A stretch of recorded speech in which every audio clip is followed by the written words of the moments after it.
on n'a pas affaire à un agresseur sexuel qui a tout contrôlé du début jusqu'à la fin. C'est faux.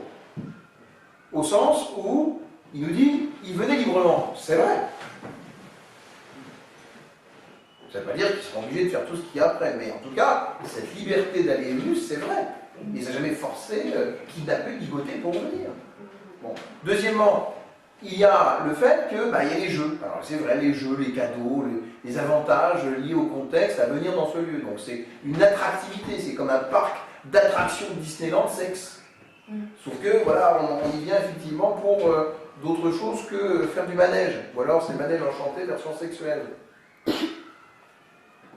Mais cette attractivité-là, ce n'est pas uniquement un agresseur sexuel qui s'en prend directement et physiquement à une victime. C'est pas ça. C'est une victime qui vient librement, et dans ce cadre, il y a des jeux, un contexte où il se sent à l'aise, et je dirais même que ce contexte-là peut être vu comme sans aucun rapport avec la sexualité qui va suivre.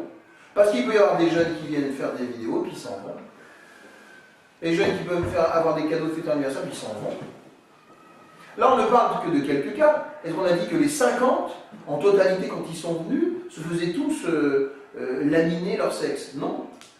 On a dit effectivement que quelques-uns, puis d'autres sont devenus nos agresseurs, ont éduqué, puis voilà, ça se faisait au coup par coup en quelque sorte. Donc c'est faux de dire sans aucun doute aussi qu'à tout moment, en tout lieu, en toute instance, eh bien ils étaient victimisés à 100% à chaque fois qu'ils venaient. Non, c'est plus subtil que ça.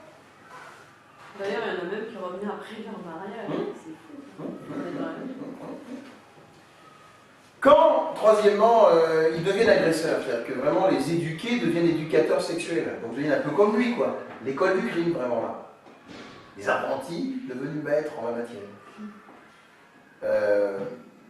Est-ce qu'on peut parler, vous voyez, d'un agresseur et d'une victime, c'est-à-dire de l'éducateur sportif estimé qui devient un agresseur sur les pauvres victimes? Là, c'est notre histoire. Il y a un lien voilà, qui passe, certes, de victime à peut-être complice, puis peut-être qu'auteur, puis ensuite éducateur. Oui, il y a une vraie progression dans le cheminement de la maturité, voilà, et de la substitution des rôles.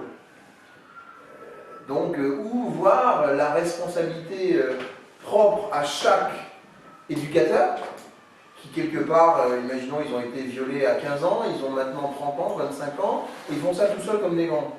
Donc là, c'est leur propre responsabilité, il ne faut quand même peut-être pas exagérer. Hein. C'est qu'ils ont aimé faire ça, ils veulent faire ça, ils continuent à faire ça, donc là, c'est leur propre responsabilité. C'est une part, en tout cas, de la responsabilité. Mais il va falloir quand même ne pas oublier de la personnalité, hein, la part de responsabilité de l'autre, là, responsable sportif, qui les a amenés à cela. D'ailleurs, c'est valable aussi pour les radicaliser. Lorsque vous avez donc un type qui part, qui n'a plus de famille, qui est en déshérence, hein, comme on dit, existentielle ou sociale, psychologique, tout ça, qui trouve une nouvelle famille dans celle qui va le radicaliser, on comprend bien qu'au début, il y a un peu de radicalisation. Il a le cul entre deux chaises, il a mis chemin, il n'est pas vraiment encore radicalisé. Bon, donc là, c'est 50-50, hein, pour simplifier. Il y a 75% de radicalisés, puis 90% radicalisés, puis ensuite il est radicalisé. Quand il devient terroriste, c'est son propre fait. On va dire que c'est un terroriste. Par lui-même, il fait les choses. Mais n'oublierons-nous pas qu'avant de devenir terroriste, il était bien victime. Il y a eu un cheminement, un processus psychologique par lequel on l'a radicalisé. Et oublier ça, c'est pas être juste, c'est pas être vrai, c'est être amnésique effectivement sur le processus par lequel il est devenu. Il n'est pas devenu radicalisé du jour au lendemain. Il y est allé, mais il y est allé dans quelles circonstances? Convaincu appâté par, attiré vers. Vous suivez? Et donc, il faut aussi faire entrer en ligne de compte le facteur, l'un des facteurs contributeurs du passage à l'acte, qui est la victimation devenue éventuellement, oui, criminalité. L'intérêt, c'est quoi la possibilité? L'intérêt de la recherche sur ce facteur. Déjà, je discutais avec un professeur de droit là, à Nice qui participait un petit peu à ces travaux-là, c'est-à-dire le fait qu'à chaque étape du processus, une fois que vous l'avez bien restitué, vous pouvez essayer de trouver des stratégies préventives pour le court-circuiter. Par exemple, vous avez sans doute vu la web TV là, sur les stratégies belges de recrutement. sais pas si vous n'avez pas vu, essayez de la voir, parce que vraiment ça fonctionne comme une secte, où vous avez, bah voilà, il est un peu frustré, on va utiliser telle méthode, il est en manque d'estime de soi, on va utiliser telle méthode, il est en manque affectif, on utilise une autre méthode encore. Il y a donc Daesh-Land, il y a la Belle au Bois dormant, il y a les Mères Teresa, enfin je vous laisse découvrir. Et chaque méthode est vraiment calibrée au profil de manque. Il y a toujours un manque en fait, et Daesh vient essayer de combler ce manque d'une manière stratégique adaptée. Très personnelle, très individualisée. Et de ce fait, vous vous dites, bah, si ça fonctionne comme ça, à nous de proposer une alternative aussi calibrée, mais bienveillante.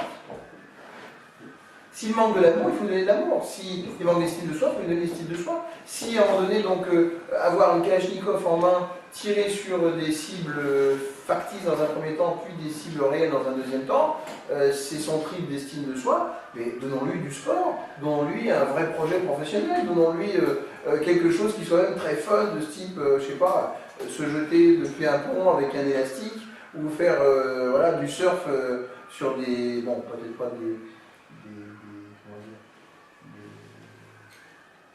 ski hors piste, qui déclencherait une avalanche, mais vous comprenez, c'est quelque chose qu'il aime faire dans ses passions, il faut bien trouver, bien accrocher, qui aurait le même fun à la fin. Un truc du style, mais il faut court-circuiter ça à chaque étape. Et quand il va là-bas, bah, il faut savoir dire, bah, il y est allé, mais on ne l'a pas vu. On a juste du revenu, on l'a convoqué, ok, très bien, on a dit que t'étais un touriste, ah bon, ah c'était ça, en fait elle est quand même dans un camp, c'est qu'on t'a vu dans un... Ah non, mais c'était un camp comme ça, ouais, je sais pas. Et oui, mais bon, là c'est trop gentil. Il va effectivement trouver une manière de mieux filtrer ces gens-là, de poser des bonnes questions, de savoir à qui on a vraiment affaire, la psychologie criminelle, plein de choses du genre. Donc en tout cas, à chaque étape du processus, du comment de victime on devient agresseur, on doit passer les étapes. Bon. Je préfère qu'il reste victime qu'il devienne agresseur. Parce qu'au moins en tant que victime, on peut avoir de la pâte à modeler psychologique, si je peux m'exprimer ainsi, qu'on va travailler au corps, travailler vraiment pour pouvoir l'amener à quelque chose de meilleur. Mais s'il est de pâte à modeler, il devient un rock extrémiste salafiste, fondamentaliste, voué à l'attentat kamikaze, là, c'est trop tard. C'est trop tard. Il faut vraiment y arriver avant. C'est ça l'idée. Mais en tout cas, quand on vient le juger, quand on vient juger un Abdelkader Mera, ou qu'on vient juger n'importe quel terroriste qu'on voit dans les tribunaux actuellement, qui viennent à BFM TV menacer, tuer des gens, qui viennent donc, à un moment donné dans des musées tuer des gens, tous ces gens-là ne sont pas nés criminels, hein, ils le sont devenus, et même si leur acte qu'on leur reproche au moment T de la cour d'assises, spéciale ou non, qui en vient à les juger, qui devra reconnaître effectivement qu'il était vraiment dans un acte terroriste, que c'est des morts qui étaient à la clé, que c'est un type qui est arrivé à un stade de maturation élevé, voire chronique de dangerosité criminologique ou psychiatrique, d'accord, il ne faudra pas oublier tout le cursus par lequel il est passé avant d'en arriver. Parce que retenir uniquement qu'il est un terroriste, ce n'est pas une justice, déjà, c'est pas juste. Il faut vraiment le remettre dans son contexte, le remettre dans tout ce qu'il était avant. Voilà, c'est pas mieux chercher des excuses, c'est juste comprendre et restituer les faits. Et enfin, d'un point de vue préventif, d'un point de vue pour empêcher les attentats à venir, pour essayer aussi de retenir les responsabilités des autres. Mais Abdelkader, c'était ça. On ne peut pas dissocier Mohamed Merah d'Abdelkader. Il y en a un qui est mort, on ne peut plus juger, d'accord, Abdelkader qui est vivant, c'est bon. Mais vous comprenez bien que quand un Mohamed Merah commet son crime, il n'est pas seul. Il n'est pas devenu seul terroriste. Il n'a pas commis ses actes même seul, au sens de type qui était sur son île déserte et qui tout d'un coup prend son feu et qui tue les militaires. C'est faux. Il y a forcément des liens logistiques, il y a des préparations mentales, il y a dans les prisons des gens qu'il a connus qui viennent donc le formater, il y a son frère qui depuis longtemps, très longtemps donc, était donc, dans la mouvance et qui ne fait que l'influencer d'une manière ou d'une autre. Tout ça, ça joue, ça rentre en ligne de compte. On est vraiment dans le contexte plurifactoriel de comment on devient criminel. Mais Mohamed Merah était, on ne l'a pas assez dit, maltraité par son frère. Quand il était petit, il a été matraqué à coups d'extincteur quand même. Il a été mis sur un lit, ligoté, c'était un souffre-douleur de son grand frère. Comme fut un temps ensuite, celui qu'on a vu sur les médias, voilà, qui s'est vraiment dissocié de sa famille, devenu salafiste, dire là, moi je ne rentre pas là-dedans et je viens témoigner de ce qui s'est passé dans cette famille. Voilà, lui aussi était un souffre-douleur. Bon. Mais avant d'être souffre-douleur, il raconte aussi qu'il était co-acteur des maltraitances contre Mohamed.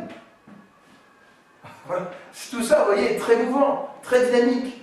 On est victime un jour, agresseur un autre, on est victime, on devient agresseur, agresseur, on dit ah oui, non, faut faire attention, des victimes, je connais quand même des victimes, on revient en arrière, je deviens normal. Tout ça est dynamique. C'est ça la réalité. Il faut la restituer en toute composante. Voilà.